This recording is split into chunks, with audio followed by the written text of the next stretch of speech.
bénisse, que la grâce de Dieu soit avec vous, que la faveur de notre Seigneur Jésus soit sur la vie de chacun d'entre nous ici présents. Que Dieu bénisse tous nos internautes, tous ceux qui nous suivent de partout. Que la faveur de Dieu soit sur votre vie, que la grâce de Dieu se repose puissamment sur votre vie dans le nom de Jésus.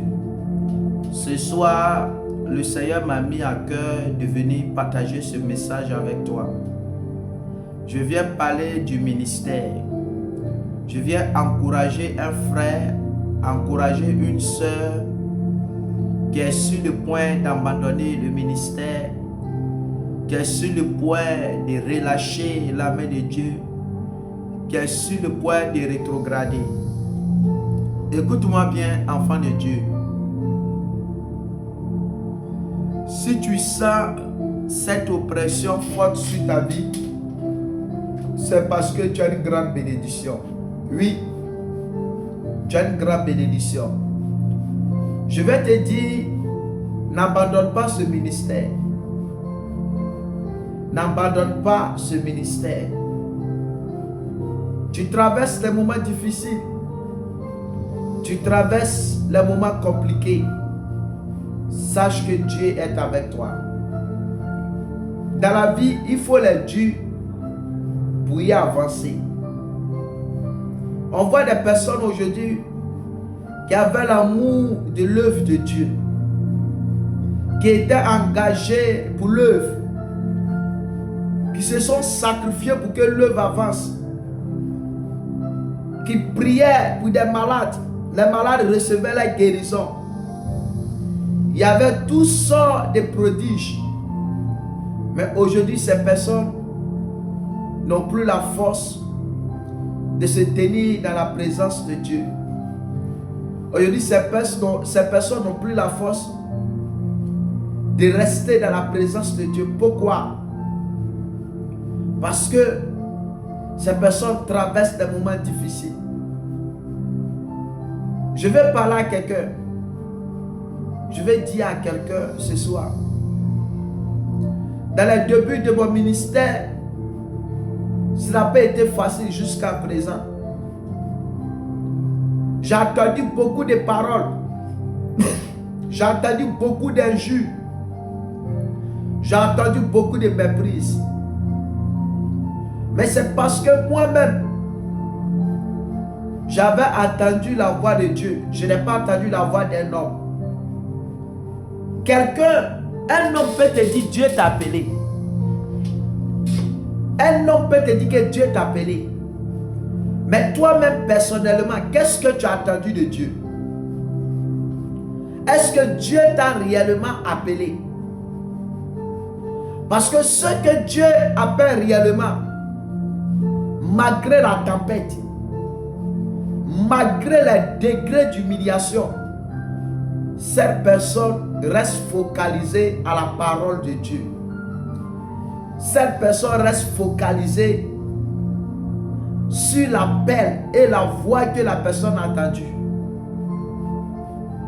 Dans les débuts de mon ministère, il y a d'autres qui disent Dieu ne t'a pas appelé. Il y a d'autres qui ont dit que tu n'es pas appelé au ministère. Il y a des gens qui m'ont découragé. Il y a des gens qui se sont déconnectés de moi parce que je ne suis plus sur le même chemin avec eux. Il y avait des amis que j'appelais amis qui se sont éloignés de moi. J'étais resté seul sur ma vision. Je suis resté seul sur mon appel. Mes parents m'ont mis à l'école pour que je devienne quelqu'un dans la vie. Mon père était choqué d'apprendre que je suis devenu un homme de Dieu. Et un jour, mon père m'appelle, me fait asseoir et dit, dans tout mon argent, j'ai investi en toi. C'est pour devenir pasteur. Tu m'as tué. Qui va s'occuper de moi? Qui dans le mois va payer le sac de riz pour m'envoyer? Quand je regardais la parole qui sortait de la bouche de mon père, je voyais que mon père avait parfaitement raison. Parce qu'on met un enfant à l'école pour que l'enfant devienne quelqu'un.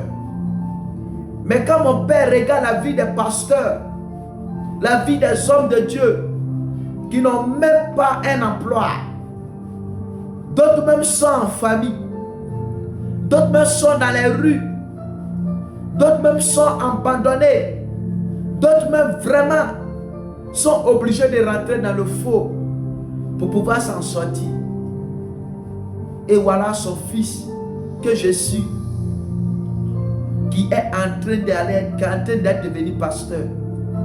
Je suis le 4e enfant. Nous sommes 5 dans ma famille. J'ai 2 frères et j'ai 2 sœurs. Je suis le 4e enfant. Et après moi, il y a ma petite sœur. C'est comme si je suis le Joseph de mon temps. Et je suis le seul dans ma famille qui a accepté véritablement Jésus. Bien-aimé, j'ai entendu beaucoup de choses de mes parents, comme en dehors de mes parents. Mais une chose que je veux dire à quelqu'un: as-tu véritablement entendu la voix de Dieu? Est-ce que Dieu t'a réellement appelé? Je continue de vivre ces opérations. Mais d'une part, je rends grâce à Dieu parce que je ne suis pas le malheureux comme d'autres ont voulu que je sois. Je ne suis pas rejeté comme d'autres ont voulu que je sois rejeté. J'ai commencé à chercher Dieu dans le moment de jeûne et dans le moment de prière. Ça arrivait certains moments de ma vie, je ne dormais plus la nuit. J'avais sacrifié mon nuit pour chercher Dieu. Jusqu'à ce qu'un jour, l'ange de l'Éternel m'a apparu.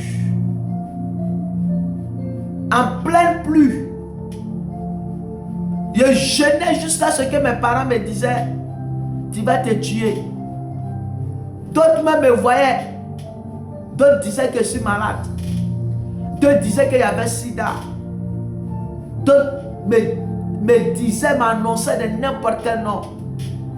Même mes meilleurs amis, d'autres ont commencé à s'éloigner de moi. Parce que je ne suis plus sur le même chemin avec eux. Bien-aimé dans le Seigneur, jusqu'à ça arrivait d'un moment, même pour manger était un problème. J'étais obligé, lorsque les gens, je me promenais dans les lieux de Galbadron, lorsque les gens mangent, ils laissent le reste. C'est ça que je prends et je me nourrissais avec. C'est à travers ça que je vivais. Mais dans cette épreuve, dans cette situation, je suis resté fidèle à Dieu. Je n'ai jamais mis à cœur que je vais rétrograder et retourner dans le monde. Parce que j'étais dans le monde pour venir à la lumière. Si le monde n'a pas pu me bénir, ce n'est pas le monde qui va me bénir. Jusqu'à ce que je vais, à cause de la pauvreté, à cause de la misère, j'étais obligé d'aller faire bédou magique. Je suis allé voir un féticheur. On était 2 amis. Un de mes amis qui m'a dit, il connaît quelqu'un qui peut faire médicament pour nous avoir de l'argent. Et cela, il a dit que ça coûte 10 000 francs. Si tu mets 10 000 par jour, ça sort 25 000, soit 30 000. J'ai trouvé ça beaucoup. Je suis allé voler l'argent de mon papa. 20 000 francs. 10 000 pour mon ami et 10 000 pour moi. Et on a fait. Le féticheur m'a dit de prendre une petite assiette qu'ils n'ont jamais préparé dedans. Ils n'ont jamais servi quelqu'un dedans plutôt.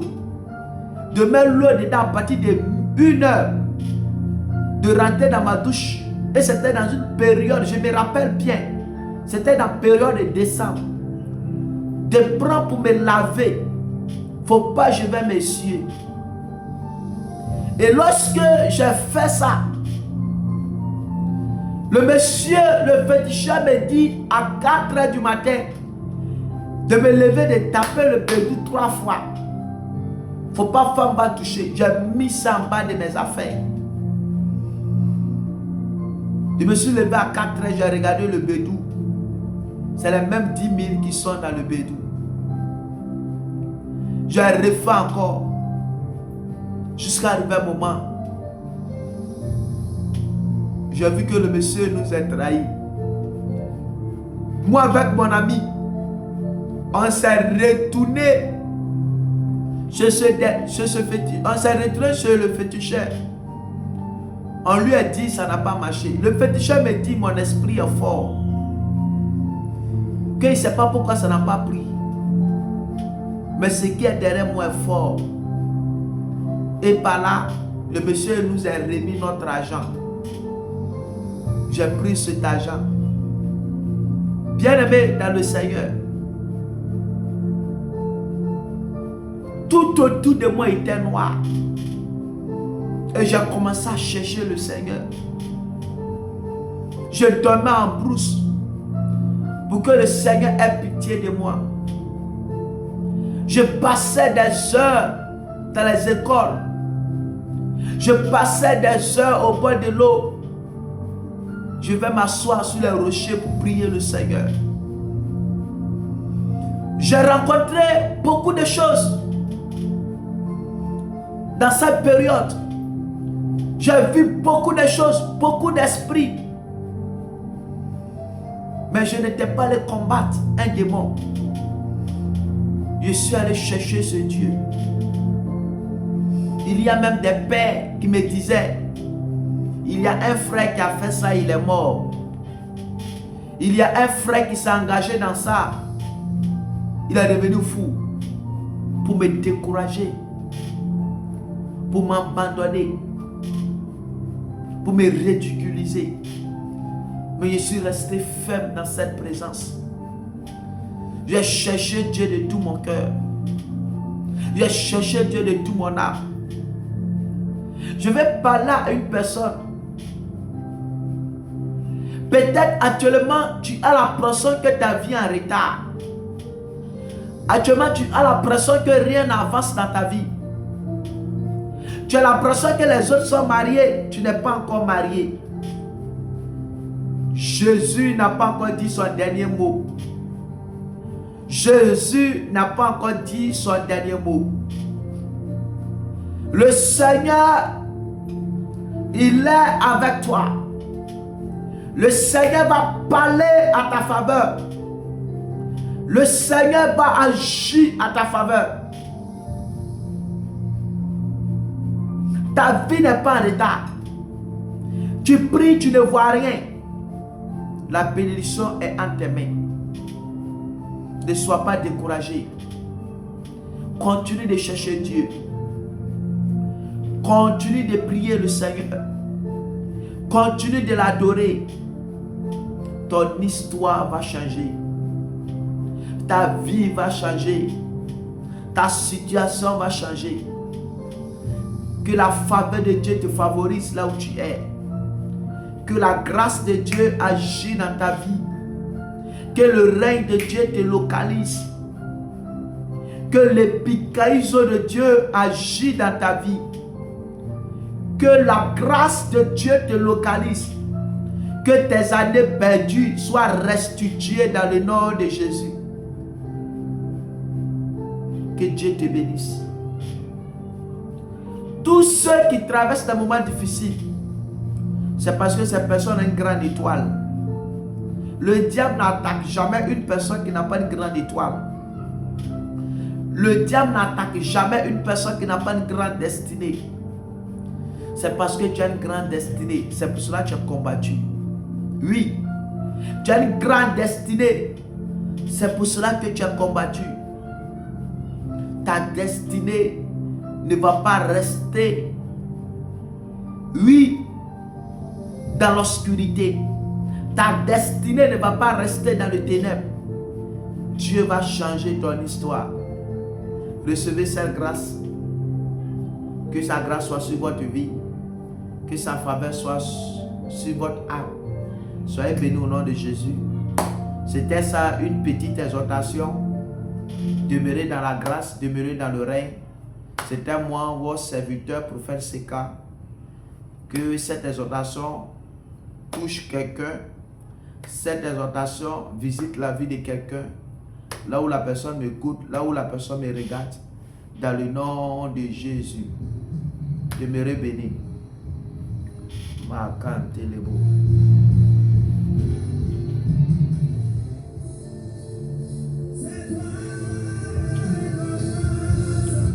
Le kabarabo. Sakante lebo rababa.